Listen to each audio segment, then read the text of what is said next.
बोलो कृष्ण कन्हैया लाल की जय। आषाढ़ शुक्ल देवशानी एकादशी। भगवान बंशी बोले, हे धर्मात्मा में श्रेष्ठ मुनि श्रेष्ठ, आषाढ़ मास के शुक्ल पक्ष की एकादशी का नाम देवशानी है।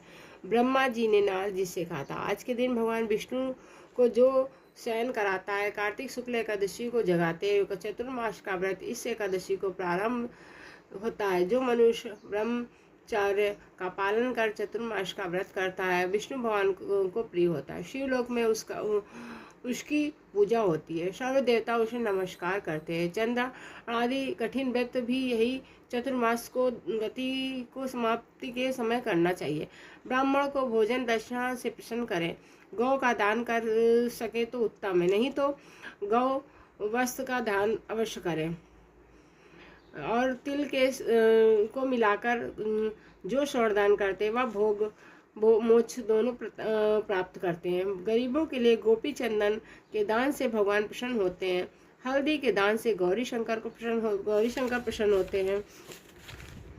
और चांदी के पात्र में भरकर हल्दी का दान देना वामन भगवान की प्रसन्नता के लिए है। ब्राह्मण को दही भात का भोजन लगाना चाहिए। चतुर्मास में जो एक बार भोजन करते हैं वह स्वर्ग को जाते हैं। इस व्रत में जौ तथा चावल इत्यादि को खिलाते हैं वह स्वर्ग को जाते हैं। अब एकादशी के महत्व की एक पौराणिक कथा कहता हूँ।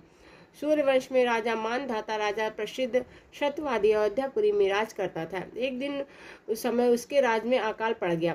प्रजा दुखी होकर भूख से मरने लगी। हवन आदि शुभ कर्म बंद हो गए। राजा को कष्ट हुआ।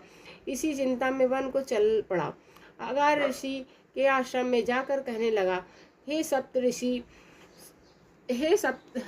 ऋषि, पापों से प्रजा को दुख मिलता है। पापों से प्रजा को दुख मिलता है और मैंने अपने जीवन में किसी प्रकार का कोई पाप नहीं किया।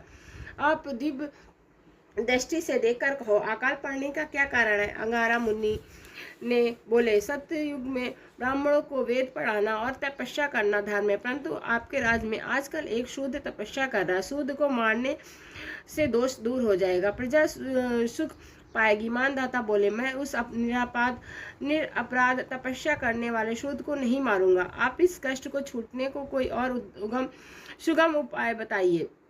ऋषि राजा बोले, सुगम उपाय कहता हूँ। भोग तथा मोक्ष देने वाली देवशानी एकादशी है। इसका विधि पूर्वक व्रत करो। इसके प्रभाव से चतुर्मास तक वर्षा होती रहेगी। इस एकादशी को व्रत सिद्धियों को देने वाला तथा उपद्रव को शांत करने वाला मुनि की शिक्षा से मानदाता ने प्रजा सहित विद्या का व्रत किया और कष्ट से छूट गया। उसका महत्व पढ़ने से सुनने से अकाल मृत्यु का भय दूर हो जाता है। आज के दिन तुलसी का बीज पृथ्वी पर तथा गमले में बोया जाए तो महान पुण्य होता है।